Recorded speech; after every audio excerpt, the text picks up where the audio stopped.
Xin chào tất cả các bạn đã quay trở lại kênh Biên Gia Lai. Trong video ngày hôm nay mình sẽ tiếp tục chia sẻ cho các bạn cách hãm tiết canh vịt bằng nước mắm Nam Ngư.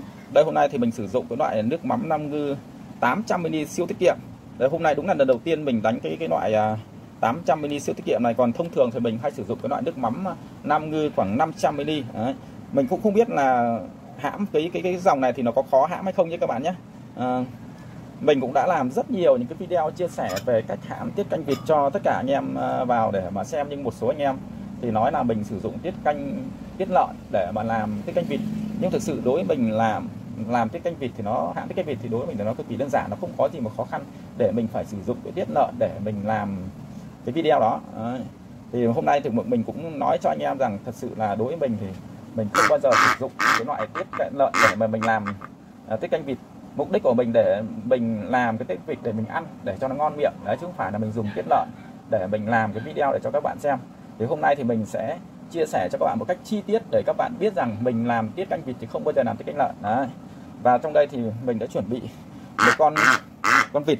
Con vịt này thì nó rơi vào khoảng 1,6 kg đấy các bạn này. Đấy, con này mình mua thì chủ vịt bán, chủ cái người nuôi vịt nói là con này nuôi từ tháng 12 đến bây giờ, mà bây giờ tháng 9 rồi, rơi vào khoảng 9 tháng trời mà nuôi một con vịt chỉ có khoảng được 1,6 kg. Đợt trước mình cũng làm một con nhưng mình thấy rằng ăn rất là ngon, tại vì cái thời gian người ta nuôi vịt quá dài. Đấy, mà người ta cho ăn chỉ có là cám gạo này, rồi là cây chuối người ta băm, người ta trộn, người ta nấu cho ăn, nên thành ra cái chất lượng thịt vịt ăn rất là ngon và thơm, và mình có đánh tiết canh thì ăn cũng rất là ngọt các bạn, rất là ngon và rất yên tâm. Đấy. Và bây giờ mình sẽ hãm cho các bạn xem nhé.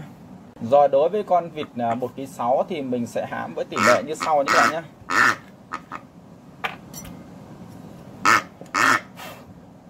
Đây, 1,6 kg thì mình sẽ cho vào đây khoảng là 1,5 muôi nước mắm. Cứ 1 kg thì chúng ta cho 1 muôi nhé, 1 muôi hoặc không tới 1 muôi cũng được. Đấy. Đấy, con này 1,6 kg, 1,7 thì hay là 1,8 chúng ta cũng cho khoảng là 1,5 muôi thôi. Đấy, mình cho một. Đấy.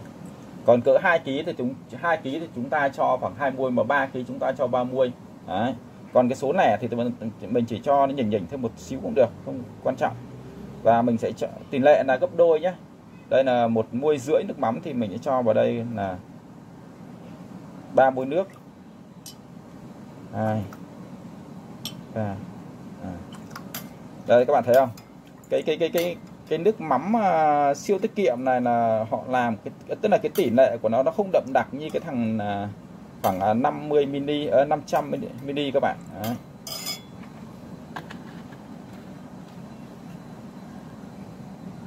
Phần cắt tiết thì thông thường thì mình vẫn cắt ở lách thì nói chung là nó rất là dễ cắt là một, và hai là cái lượng tiết nó ra rất là mạnh, và hai là với tiết nó sạch hồng. Đấy. Nên là ở đây này các bạn là nhìn có một cái mạch đen này, đây là cái mạch đen là cái mạch máu đó các bạn nha. Đấy, cái mạch máu đi ngang qua đây này. Đấy, chúng ta chỉ cần dùng con dao thật là sắc, đấy, chúng ta sấn thật nhanh, gọn như này. Đấy, sấn mạnh phát là cái tiết nó phụt ra rất mạnh. Nếu mà mình mà để mà nó phụt tự nhiên thì nó phải bay đi khoảng 2 mét các bạn, cái lượng tiết nó phụt như thế, cực mạnh luôn. Đây là khỉu nhé, chúng ta chỉ cách khỉu khoảng 1 phân thôi, chúng ta sấn thật sâu ngọt đây này thì nó vào 2 cái mạch. Đó, 2 cái mạch thì nó ra cái lượng tiết rất là mạnh luôn.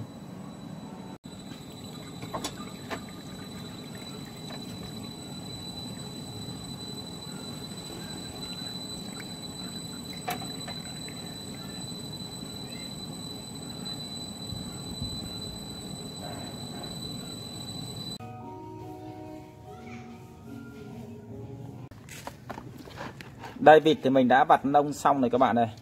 Do vừa nãy là mình cái phần lông này nó quá dày nên nó không ngấm được vào bên trong này, nên vặt cái lông nó cũng, cái lông tơ này nó hơi khó vặt. Đáng lẽ ra thì mình có cái lá đu đủ á, thì mình sẽ nấu cái nước lá đu đủ đi. Mình nấu nước lá đu đủ, mình nhúng con vịt này thì sau khi mình làm đông mình có thể mình vuốt được cái lông tơ là nó trôi đi các bạn nhé. Nhưng mà do nhà mình bữa nay cái đu đủ không còn nữa cho nên mình cũng không dùng lá đu đủ, nên nó còn lại một ít lông tơ này. Đấy, sẵn đây thì mình sẽ chia sẻ cho các bạn cái vết cắt nhé, cái vết cắt mà vừa nãy mình cắt lách á. Đây này, đây khỉu cánh nha, xuống còn 1 phân này, chúng ta dùng con dao thật sắc này. Đấy. Sắc ra sấn qua một cái lớp thịt nạc này, ở đây này, cái mạch tiết nó nằm chỗ này này các bạn này. Đấy, nó có hai cái mạch tiết song song nữa này, chúng ta phải sấn vào tới phổi nữa này. Đấy, một tiết nằm sát đây này. Đấy, chúng ta cứ nhìn ở cái mạch chỗ ngay chỗ vết cắt này, chúng ta có thể là chúng ta cắt tiết một cách rất đơn giản. Đấy. Nếu mà chúng ta không cắt đúng mạch là cái lượng tiết nó ra không đủ, lượng tiết nó ra không đủ thì nó sẽ làm dễ bị đông dây. Đấy. Và hôm nay mình sẽ chia sẻ luôn cho các bạn cái cách để mình làm sao để cho vịt nó không, sau khi chúng ta ăn nó không còn lại cái mùi hôi nhé các bạn nhé.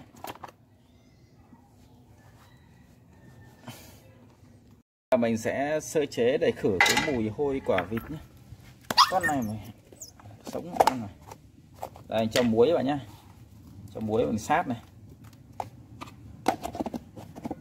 Rồi mình cho đây nửa quả chanh nhé.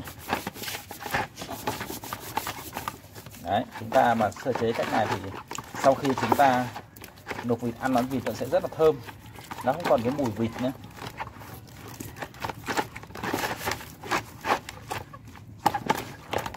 Vắt chanh vào đây, trà luôn, nó khử cái mùi hôi của vịt các bạn.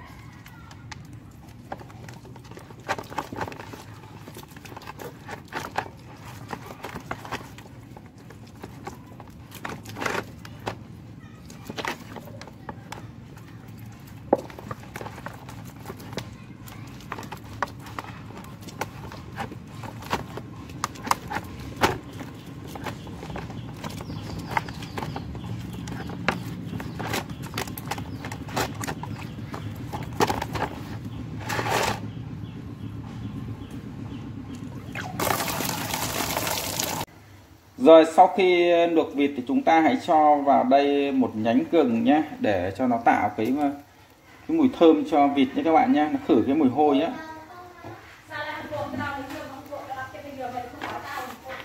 Rồi giờ mình cho vào đây một chút bột ngọt nữa.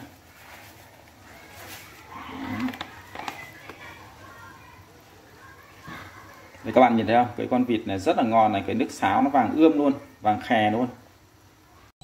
Đây các bạn ơi, vịt thì mình cũng vừa mới vớt ra đây các bạn này. Đây, nhìn con vịt rất là ngon luôn này. Vịt cỏ này. Đấy.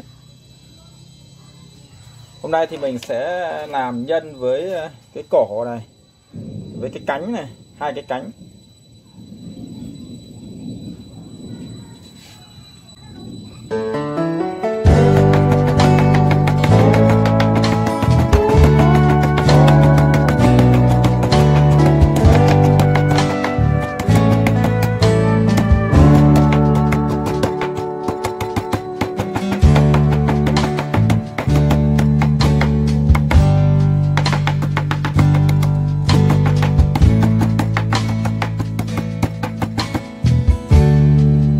Đây, vậy là cái phần nhân thì mình cũng mới vừa băm xong, và mình cho vào đây một ít lá chanh, một ít lá ngò gai, và mình sẽ cho vào đây ớt này. Ớt đây thì mình đã xay sẵn này, và một chút mắc khén và một nhánh gừng nhỏ.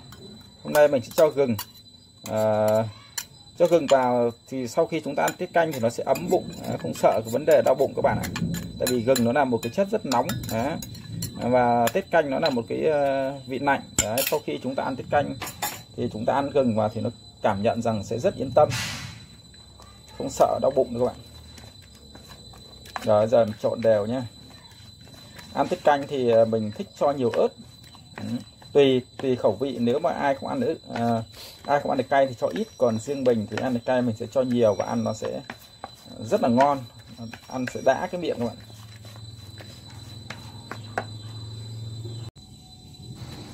Rồi sau đây là mình sẽ gạn cái nước mắm và cái nước lọc nó đọng ở trên các bạn nhé. Đó, mình chắt đi. Rồi bây giờ mình sẽ ngoáy cho nó tiết nó ấy nhá, tiết nó loãng ra cho các bạn nha.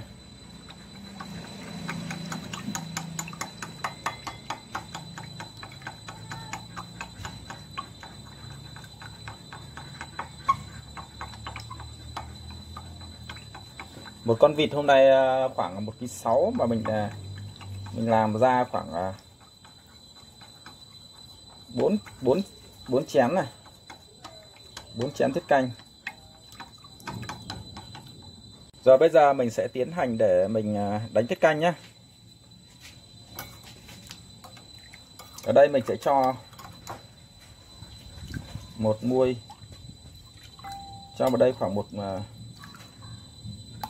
2 muôi nhé, gần 2 muôi nước luộc vịt nhá. Hôm nay mình đánh loãng xíu, tại vì sao cái lượng nhân đây cũng khá nhiều, mình sợ là đánh 4 chén mà nếu mà không pha hai nước luộc vịt sợ không đủ.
Rồi sau chừng vài phút thì bây giờ mình sẽ quay lại kiểm tra xem tiết canh của mình đã đông chưa các bạn nhé.